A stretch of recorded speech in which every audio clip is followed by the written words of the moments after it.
Welcome back, everybody. We're on to episode 47 of this Genshin Impact playthrough. We're still here in Liyue. We have collected all the things we need, and now we need to go look for a guide to the Jade Chamber. And I think that's going to take us up back to the terrace. So let's get moving. I think the fastest way for us to get back here actually is to teleport. And now I think it's just gliding on down to this beam of light. Just sort of looks like it just started to rain.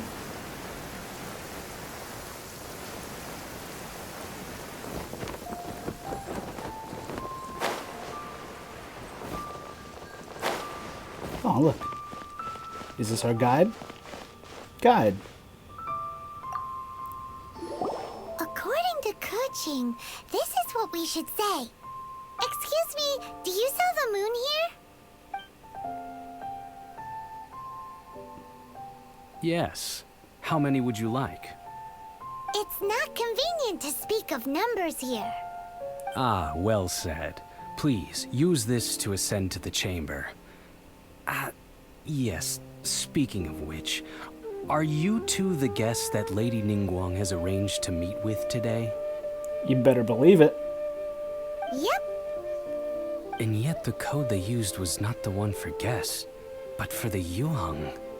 What's going on here? I think it's probably because Ketching told us it.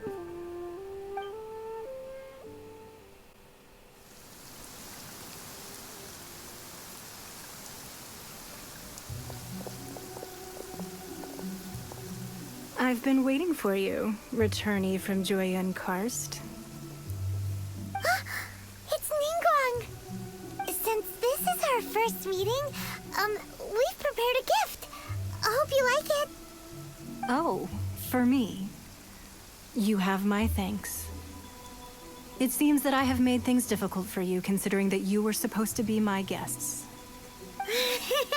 Oh no, it's nothing. Nice place, this Jade Chamber. I'm glad you like it too. This palace floats in the skies, higher than the peak of any mountain. From this vantage point, one may survey all of Liyue. I have been gathering the funds necessary to build it from the time I began learning the merchant's craft.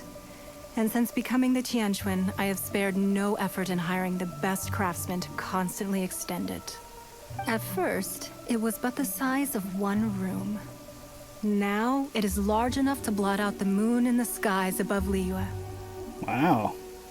One day, I believe it will overshadow all 7 nations. Not many from outside Liyue earn the right to ascend to the Jade Chamber. But I have been in correspondence with the acting Grand Master of the Knights of Favonius, who spoke highly of you.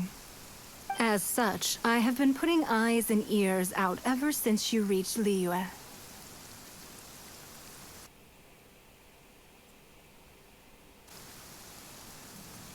What? And I finally got wind of your movements when you were on the way to Wangshu Inn. Wait, was Vergoldet one of your people? Just Vergoldet? No. Everyone at Wangshu Inn is one of ours.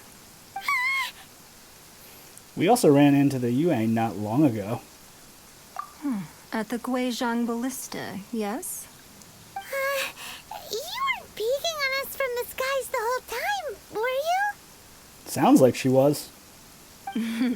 I fear that peeking would have been a little difficult from this altitude. Our eyes and ears are more than sufficient. You two are very interesting people, after all. It would be natural to take an interest. Ketching said that the Chiseng would not wish ill on Rex Lapis. Well, I wouldn't expect you to trust us, considering that you have had far more interactions with the Adepti. The reason I invited you here was to clear up some misunderstandings.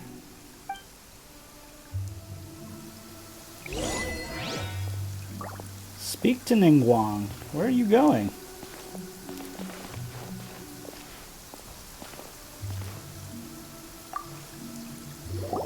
I believe that you've heard of the Archon War. Sure, rings a bell.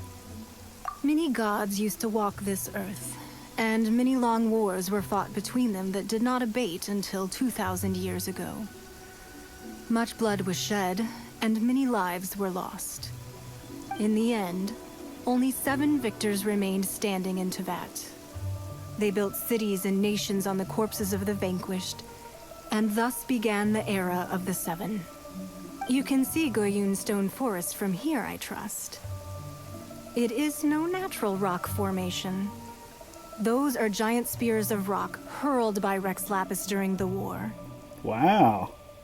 Beneath the spears lie those cast down by Rex Lapis in those days, gods that failed to seize the title of Archon. Not only is it true that gods may die, but so too has the membership of the 7 changed over the last 2 millennia. Rex Lapis's passing is an unimaginable disaster for Liyue, but the Order of the 7 will not collapse simply because of that. Another Lord of Geo will arise sooner or later. Yet, how are we to forget Rex Lapis? When that time comes, the relationship between the people of Liyue and the gods and Adepti will surely be different from before. Even in a new era, the Liyue Qixing remain Rex Lapis's former subjects. Do you really think us capable of having played a part in his demise? Of lacking the foresight to see the certain repercussions? Why hide the Exuvia then? That day at Yujing Terrace, it was also very sudden. Even I was caught completely off guard. You were there, you no doubt saw. But our enemy has long lain hidden within the harbor. If we do not act against them now, they will surely gain the upper hand. Hiding the Exuvia was a necessary maneuver to take the initiative back, to play the spider while our foes scurry about. Who's this enemy you're talking about? What do you think, Traveler? Is it him? These answers aren't very clear. Why don't we go with it's him, isn't it? Huh? What are you two talking about? Well answered. Huh? The scenery out here is fine indeed, but the wind is a little strong. Our preparations to receive guests within are complete. So please, this way.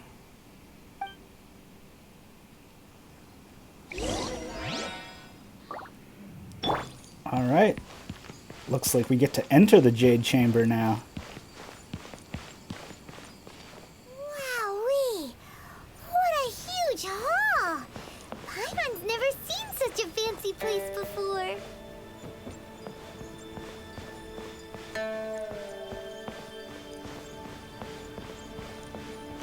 Wow, this place is huge. Here's Ningguang. Be at ease, you two. Make yourselves at home if you wish. Can we really? I have invited you two here as friends. And when friends come over to play, our enjoyment comes first. Naturally. Is that what I think it is? Ooh! Isn't this that legendary wall? Why, you've kept your ear to the ground, I see. That's because even the storytellers are talking about it. Everyone's after a piece of paper from that wall. It's super famous. That's because that wall records Leo's secrets. Merchants have always been attracted to secrets. But the secrets of the mercantile world are of no interest to you, are they, Traveler? You're rather special, really, and I think you're quite aware of that. Oh, thanks. If possible, I'd like to have your trust. But if you were to choose the more trustworthy person between myself and Keqing...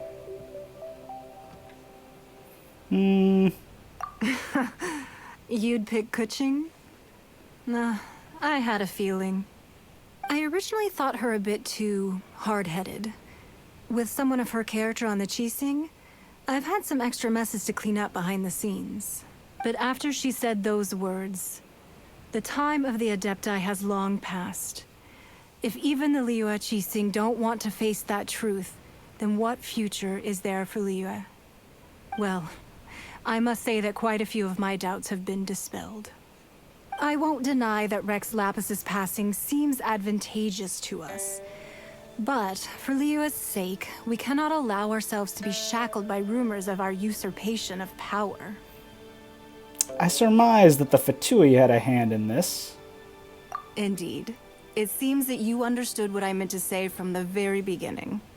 I called for the gag order and for the exuvia to be hidden to temporarily stabilize the situation, and also to prevent something similar to the incident in Mondstadt. With Rex Lapis's death, the Fatui have busied themselves with many clandestine actions beyond their diplomatic remit. As the Tianquan, one responsible for Liyue, I cannot be too concerned with appearances when opposing them. Allowing the rite of parting to take place was also meant to buy some time for us to take control of Liyue's administration. It's exactly as Zhongli said. The Qixing only provided the venue for their rite so they could use us for their own ends. Wait, that's right. Speaking of ends, could I say one other thing? Of course. Paimon's heard that anyone who sends a greeting gift gets a little something in return. So, does that include us? Seriously? It's all right. I like direct people. Well, we have made quite a bit of trouble for you recently. How about this? You can pick any one object here as you please, and you may take it with you. Yay! Paimon was just waiting for you to say that! Let's see, what should we get? One of the sheets on that wall! Don't look at Paimon like that! One of these sheets of paper will sell for crazy prices, even if it's only as large as Paimon's fingernail. Just imagine how much more a whole untorn sheet would sell for. Let's grab one, the biggest one! Check. Huh? Well, that was an easy search. The biggest sheet is right up there in the most obvious spot. Let's go with that one. La la la la la. Let's see what's written on it. Huh? There's a place marked with a circle on here. Oh, could it be treasure? Whatever it is, it better make us filthy rich. Let's see what's written over here. Sigil of Permission, something, something, Fatui, research, copy.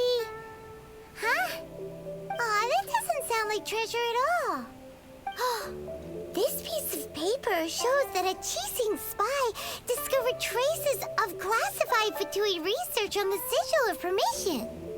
Oh, Ningguang did say that the Fatui have been up to all kinds of mischief in the shadows of Liyue, spreading rumors, wanting to get their hands on the Archon's body and whatnot. But research on the Sigil of Permission? Paimon wonders what they're up to. Speaking of which, there's also some connection between you and the Sigil of Permission. Seems there's still more for us to find out. It's all unfolding a little too perfectly. Oh, you really think so? Well, should we not go then? Oh, so you're saying that it's precisely because we can't completely trust Ningguang that we should confirm the truth of what she says for ourselves. That's way out of Paimon's league. Paimon thinks she's been nothing but good to us. Anyway, we'll see if you're onto something.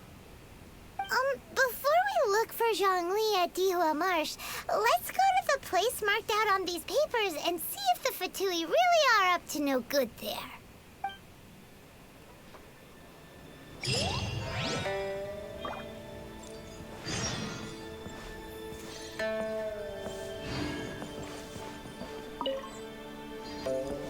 Alright, so head to the location marked on the paper snow. I guess we have to leave the Jade Chamber first.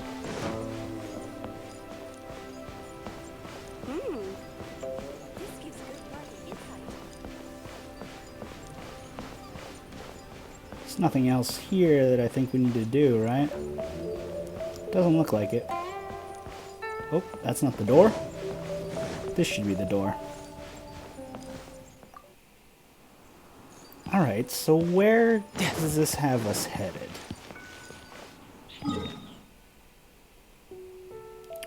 Over here. Alright. Let's teleport. Alright, so looks like we just fly around here.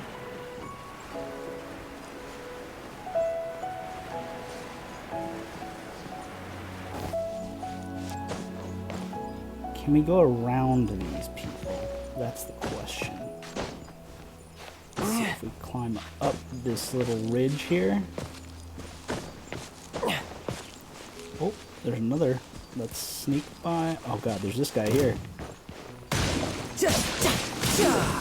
Shouldn't get careless.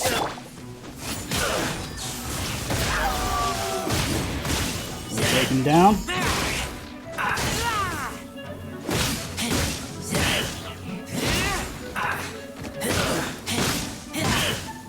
Come on, Razor. Too low. Nice. Looks like... Oh, here it is. There are so many talismans here. And some stacks of blank paper, too. What are they for? It looks like they're copying the pattern on the talisman. Paimon's seen this pattern before. But where? Oh, Paimon knows! It looks just like the Sigil of Permission the child gave you. But how did a relic of your death die end up in the hands of someone like Child? Suspicious. It's not just a relic. Oh, that's right. Cloud Retainer said that when the Lord of Geo created the Sigil of Permission, it wasn't to be used as some old relic. Talismans like that were once used in the Archon War to channel divine powers. Maybe the Fatui are copying the Sigil of Permission in hopes of achieving a similar effect. Being able to channel divine power in battle? Whew, that sounds pretty dangerous. Seems like the Fatui are definitely up to something. And the plot thickens. We'll need to keep an eye on Child, that's for sure. Alright, that's enough sticking around here. We gotta go meet up with Zhongli soon.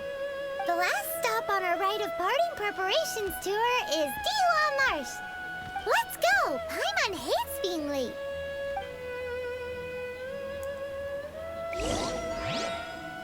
Well, well, well. So the Fatui are creating Sigils of Permission, it seems. I think we'll go meet up with Zhongli in the Dihua Marsh next episode. So until then, I hope everybody is having a relaxing day. And I'll talk to you next time. Bye.